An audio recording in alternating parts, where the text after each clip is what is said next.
Welcome back to Beyond the Reading. Tonight, we'll be continuing our discussion of past lives with your hosts Justin and Roseanne Cardoza. If this is your first time joining us, we'd like to welcome you to get caught up by checking out the first installment of Past Lives. We've put a link in the description. Now, also, if you enjoy any part of this program, please give us a like and a subscribe. We'd really appreciate it. You know, a big belief I have is the whole old souls, new souls, and we could go on and on about that, and we'll save that for another day. Yeah. But back to what reincarnations. About these kids? I mean, when we start talking about children and reincarnation and them remembering. Yeah.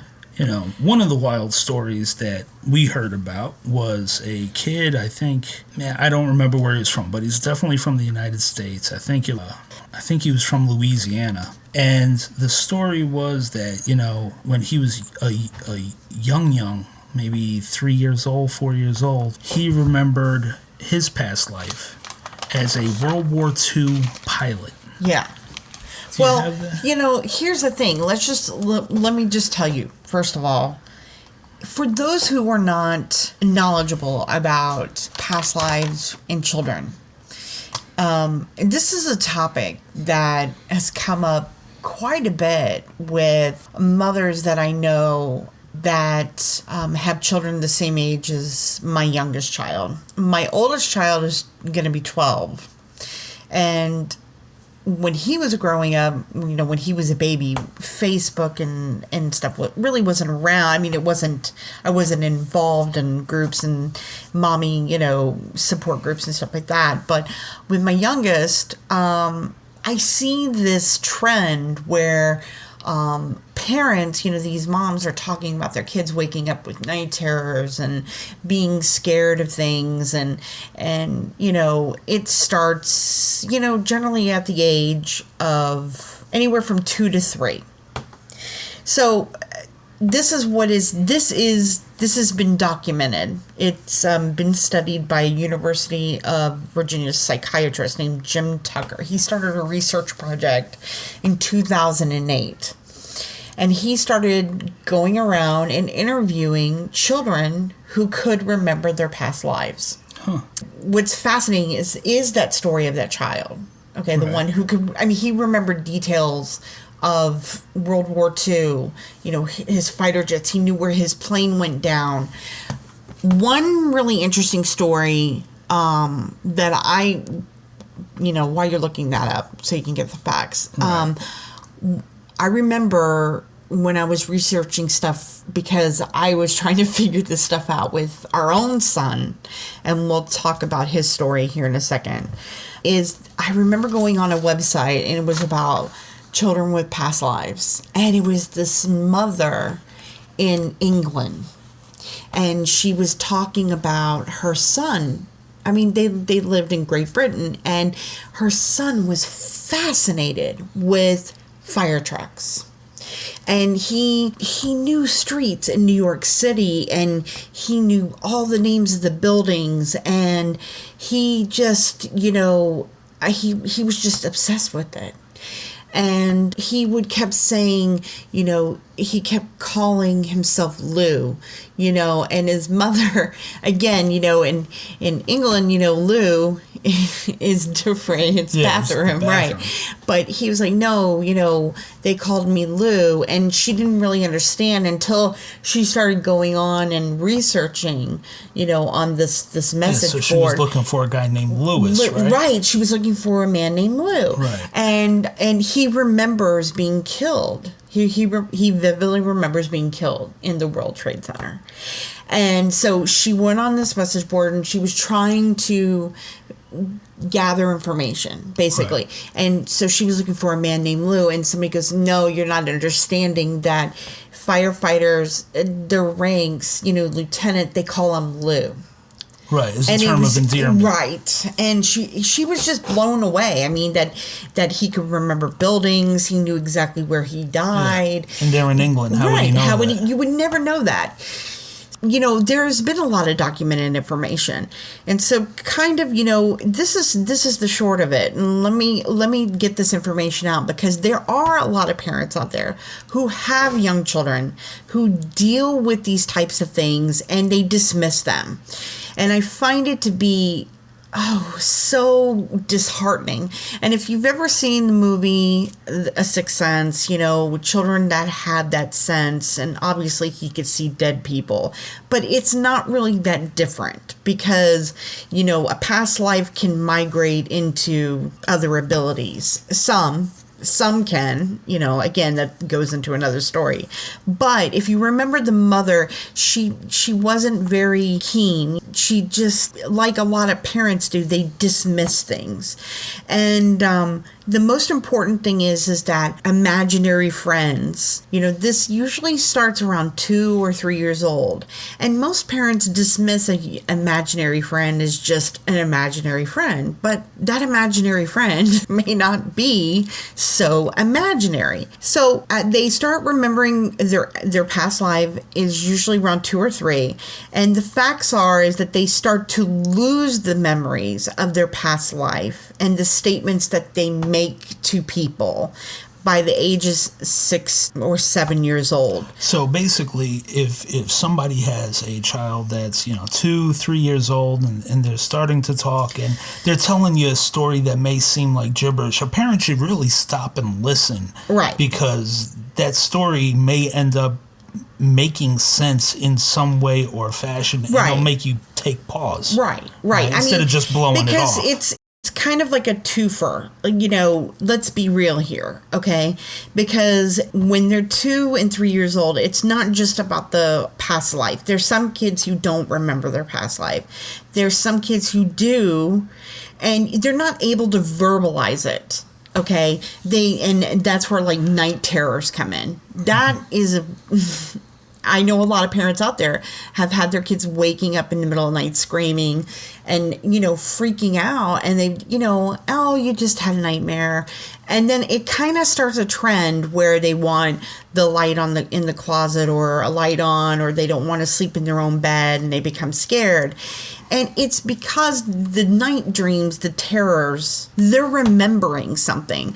When they start to fall asleep, that they go into that unconsciousness where that twilight, and they can remember. And what's happening is their life, the end of their past life, how they passed away, is overlapping. Kind of bleeding in. It's bleeding in with their new life, and it freaks them out, and they don't know how to react. And so it is said that 70% of the children who claimed to remember their past life actually died a violent or unnatural death, which would explain the night terrors, right? Yeah, sure. And also, 60% of the children who claim to remember their past life or made past life statements are male, which is true. Yeah. Mm-hmm. From our experience. For our experience, absolutely. And 90% of the children who have made past life statements were actually the same sex that they were in their past life. Right. So if they were male, they were male in their past life. Right. So the most important thing as a parent is to be extremely astute when they're having those terrors. It's not a nightmare. But here's the thing. It's confusion. They're confused. There's one more statistic that can help people, and this statistic is the fact that the median length of time between the time someone has passed and reincarnates is only 16 months. Right. That's the average. So what that tells me is that if they passed away 16 months and then they're born, 16 months later, or even 2 years, 3 years, that's still within your time that you can remember maybe an event, especially if it was something major. Major event, right. Or at the very least, you should be able to take the information that they give you, and maybe do a little research and find out whether or not it's real. So my most important thing that I want to stress here is that with parents with children who are having night terrors, who are afraid to go to sleep at night, who are kind of whispering in that corner, don't dismiss it. Right. Do not dismiss it. Okay, so how do we help those parents? Okay, because this is something I feel very, very passionate about. And I feel that so many parents just brush it off. And I think, oh my God, those poor children. So with our own son, who is 12 years old, his event started happening when he was about 2. Well, let me tell this story first. Okay, you go ahead. Okay, this one here is a little boy named James. Okay, this isn't our son. This isn't our son. Yeah. This is another very popular story, one that I found absolutely fascinating. Now, at the time, James was a 4-year-old little boy from Louisiana, and he believed that he was a World War II pilot. Now, he said that he was shot down over Iwo Jima, okay? So his parents first realized that James started having nightmares, waking up and screaming, airplane crash and plane on fire. See, so there you go. There's the night terrors right there. Now, the weird thing was that he knew details about the World War II aircraft that would be impossible for someone his age to know. Heck, I mean, it's probably impossible for most folks our age to know. Mm-hmm. So, for example, when his mother referred to an object on the bottom of a model plane as a bomb, he corrected her. All right, he told her, no, that's not a bomb. That's a drop tank. You know, and another time, he and his parents were watching a documentary, and the narrator called the Japanese plane a Zero, and James was like, no, he insisted that it was a Tony. Mm-hmm. All right, now in both of those cases, James turned out to be right. Now, he also insisted that in his previous life, he had flown off a ship named the Natoma, which, as they later discovered, was a World War II aircraft carrier, the USS Natoma Bay. And he also said that his previous name was also James. Mm-hmm. And, shockingly, the USS Natoma Bay Squadron, there was a pilot named James Houston, or Houston.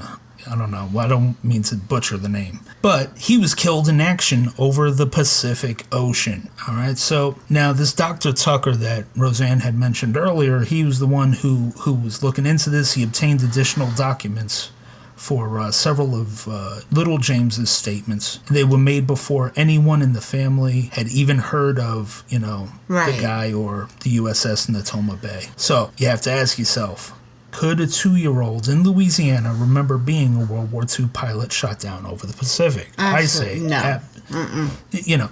No. How would he know that? You can't. You don't know that. That's the thing. That's the beautiful thing about it. But you've got to be... I mean, look, there's some cases where it's not as detailed as that, okay? I just think that, some parents... they might miss the actual, because they might actually miss that opportunity of what they're saying and just dismiss it as like, oh, they must have heard that somewhere, but again, it also goes with what they're being shown on television or what their environment is. So let's talk about Dominic, our son. Right. Okay. So Dominic was... he was an infant. He was probably like 6 months old. And we were flipping through the TV, and I think he was like in his little bouncer. And you had the Science Channel on. And let it be known that I am not... Yeah, I was flipping through, and it was Space Week. And I am not at all... a space fan at all. I'm not into science, any of that. It's just, Okay, so he was flipping through, and there happened to be a picture of, what was it? I think it was Earth, right? It was like the solar system. It was like the solar system or something. It was something along those lines, Yeah, and he just looked up. Our son looked up at the television. His face, he just stopped, and his eyes got so big, and he was like... Yeah, he kind of glazed over. He glazed over, and he was just like... Mesmerized, absolutely. And it caught our attention because it was just like everything stopped, and it was just so odd, it caught us off guard. So, okay, so, as he progressed, he started to have a friend that came along. And, again, let me just kind of preface this.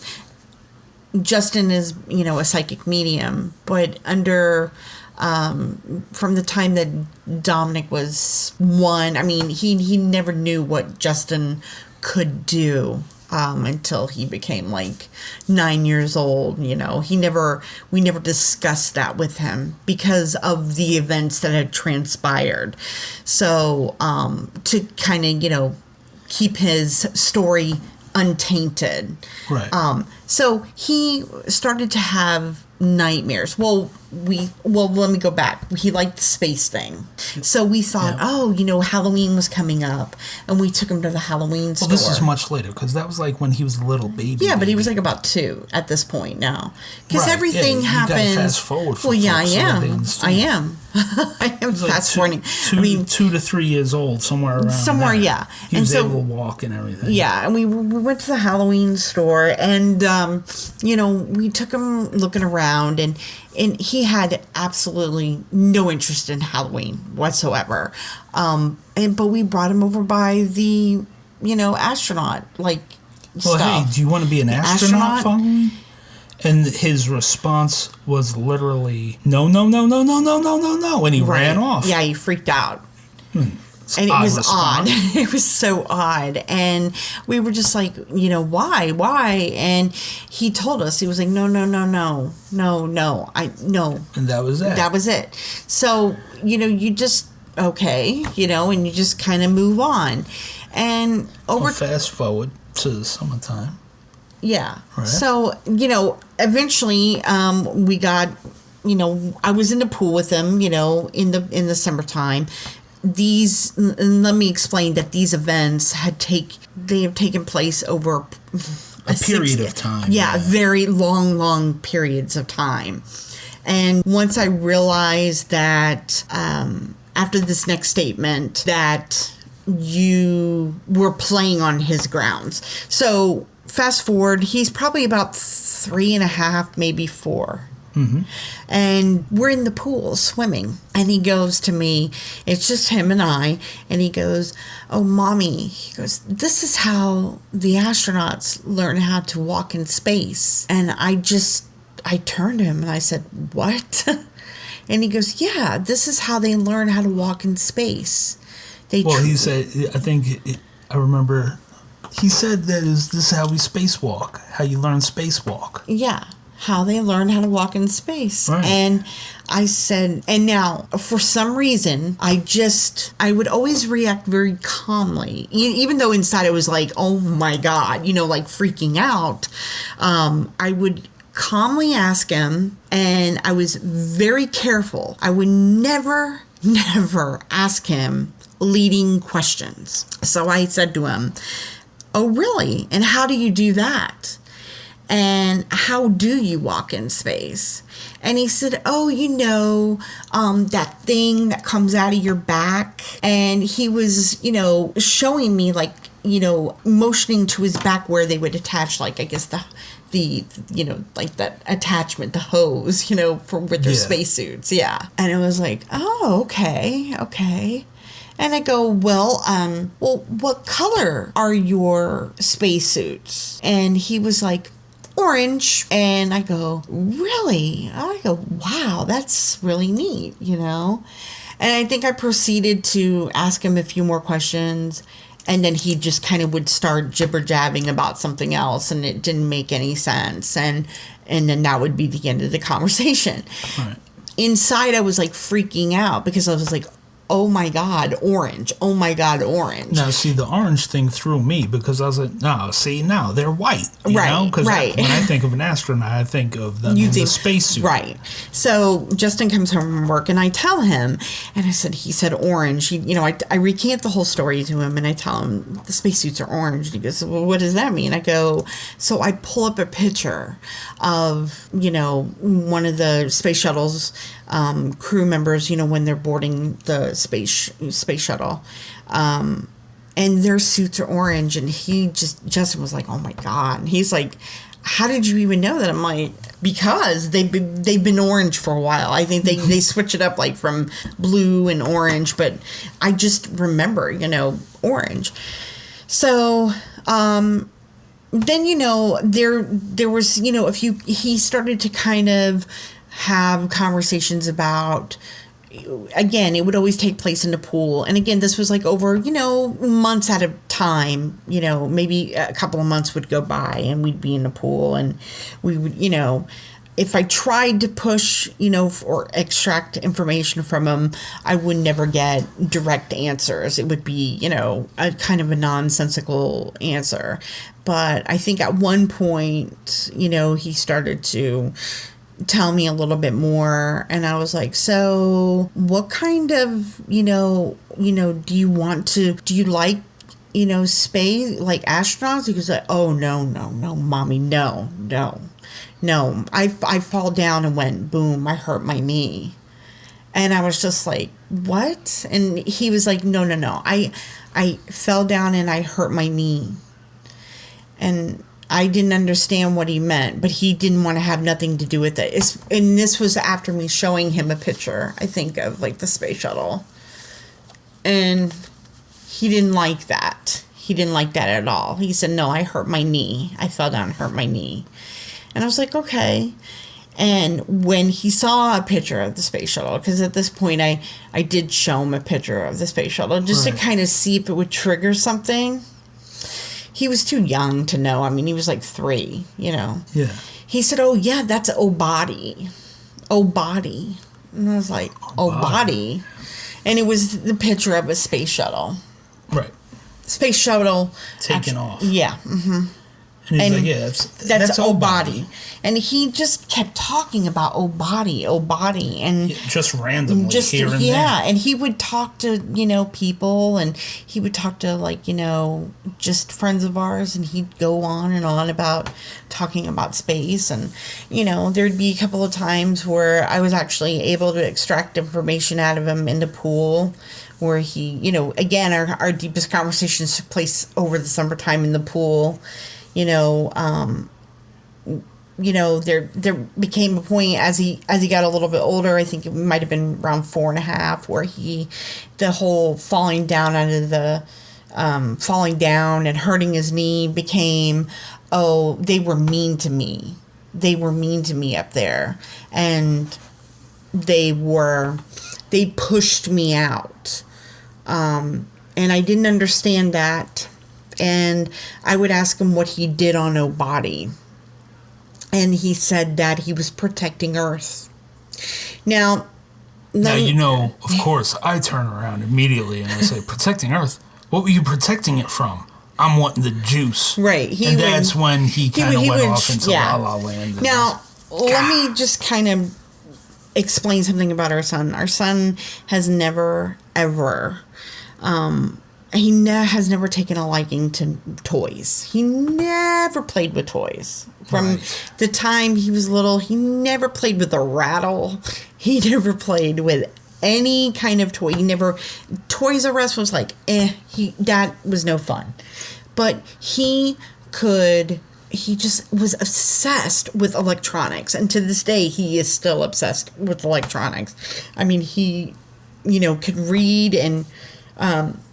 I started teaching him how to write when he was 3 years old, and so he was always, just interested in electronics and the remote control, cell phones. I mean, he was obsessed with that, and he loved computers and he's just crazy about that. All sorts of communications devices. Right. So, then there was a name that popped up. I'm not going to give out the name, just for privacy reasons, but there was a name that popped up that he kept talking about, and we kind of had some ideas in our head that he was that he was a part of the Columbia space shuttle disaster, which happened in 2003. Right. And he was born in 2005. Right. And So, basically, what happened was once we took all the information, he fell out. He in essence, he was like, it started with, oh, this is how you train. Well, this is how you spacewalk in the pool. And when Roseanne told me that, I was like, well, yeah, that is how they train for right. spacewalk, and NASA is in a pool. And, the whole orange jumpsuit thing and the thing coming out of his back and, body. Which, I researched that and I have no idea. I don't know if that's classified or whatever, but as he got older, I even went to great lengths to find Columbia transmissions on YouTube. I remember when we did that. So I would try to do things to kind of like see if you could trigger them. And you did once. And I did, yeah. The one of the weirdest things was you pulled up a transmission from NASA, and immediately he put headphones on. And he had headphones on. Yeah, he had headphones on, but he grabbed a pen and paper instinctively. Right, and was just trying to write on the pad as he was listening. But then he kind of drifted off out of that and he started drawing and stuff. Drawing, yeah. But it was like it was like he went to attention. It was like, but I think the catalyst of it all, and this is where I'll kind of end it, was one of the last few things that he did was when I was putting him to bed. And he was falling asleep. I actually, put him to sleep in our bed, and Justin was in bed, and he was kind of already asleep, and I was walking around the bed, and he was kind of in twilight, and I was like, okay, good night, and he was like, he looks up at me, and his eyes are all kind of glazed over, as most kids are when they're just, right about in that twilight zone, and he says, he looks up at me, and he goes, Mommy, he's like, I have to get back to Earth. I miss my wife. And I just I froze in my tracks, and he's just staring at me, and he's got tears welling up in his eyes. And I said, really calmly, I said, what did you just say? And he said, Mommy, I have to get back to Earth. I miss my wife. And I could see that, he isn't present. He is, but he isn't. It was just so weird. And I mean, he had the tears in his eyes. Like, it was so heartbreaking. And at that moment, I'm like, I'm freaking out inside. But I go over to him and I go, Dominic, I go, you're okay. You're here on Earth. You're with Mommy and Daddy. You're safe. You're okay. You're fine. And I just reassured him, and he laid down and he went to sleep. And then I proceeded to wake up Justin and freak out over it because I couldn't believe it. And it was the most sad thing, and it's accumulation of like all the things that have occurred. It started with night terrors of him fighting in his sleep, like he was actually fighting, almost like mimicking, like he was like falling or yeah. And here's the thing, I mean, there's just so many things that occurred over 6 years. There are a couple of things that obviously Roseanne has left out of the story just out of respect. Right. But I mean, it came down to, okay, he was clearly an astronaut. Right. Orange suit, spacewalk, training in the pool, and falling. Okay. Right. So to us, we're automatically thinking, oh my God, there were only two space shuttle disasters that we could think of. Right. Without going back further. Right. Well, and there was a name. He gave us a name. Right. And when we went back and researched that name, yeah, that name was actually it was on Columbia. It was Columbia. Yeah. And I mean, it was right in that time zone. It was perfect. I mean, and it's odd because while we don't have any, we don't outside verification or proof. Have no idea what O-body is. I mean, absolutely none. And this is the first time I'm actually telling the story publicly. We've told it to friends. He doesn't recall any of this now. I mean, like, it is totally wiped from his memory. It's totally foreign to him. But I tell you what, I have it written down. Yeah, here's the thing. Crazy. Though, when we went back and we looked at the picture in when your kid tells you something like that, and if you see a picture of the other person, it does something to you on the inside, and your spirit tells you the truth. You could see it because you're true. The medium, so you know, for me at least, I was like, oh my god, that's I mean, and he's different. He's a different person. I mean, he's definitely an old soul.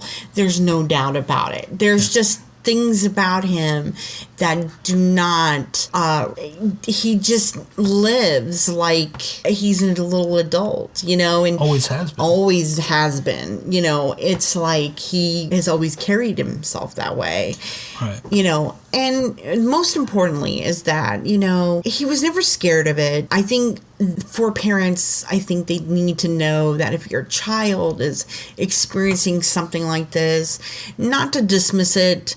Most importantly, and know that it's not freaky. It isn't freaky. It's normal. It's normal. But there are a lot more cases out there but do not lead them. Right. Do not put information in their head. When Dominic started coming out with this information, I made sure, and Justin made sure, that we did not even remotely go around anything that had to do with anything space or science. I didn't want that knowledge to be corrupted, you know, because I wanted the information that he gave me to be true and, you know, genuine, that it came from him. And you can listen, and once they get to a point to where, you know, if you ask them open-ended questions, the other side will shut them off. You know, they will shut them off. Right. You know, it's to protect them, you know, and that's pretty much that's really it. Yeah. And I mean, it will go away, and it was really sad when it did go away. Yeah. So listen to your kids. You know, yes. You'll know if they're just telling you, you know, gobbledygook, but you never know. They may drop a gem on you. Right. And it'll just blow your mind. And if they do, write it down. Write it down. And be patient, because we got this information over, you know. Over a year and a half. No. It was like 4 or 5 years time, you know. I mean, it went on till he was about six and a half years old. Yeah. So, I mean, you know, it can go on, but there might be months where you don't have any incidents or information that comes up. So don't push them for information. Just let them tell you and lead you. Thank you for tuning in. This concludes part 2 in our final segment of Past Lives. Be sure to subscribe to get updates for future episodes, and like us on Facebook, as well as joining our Facebook group Beyond the Reading. All links are in the description. Again, this is Roseanne Cardoza for Beyond the Reading.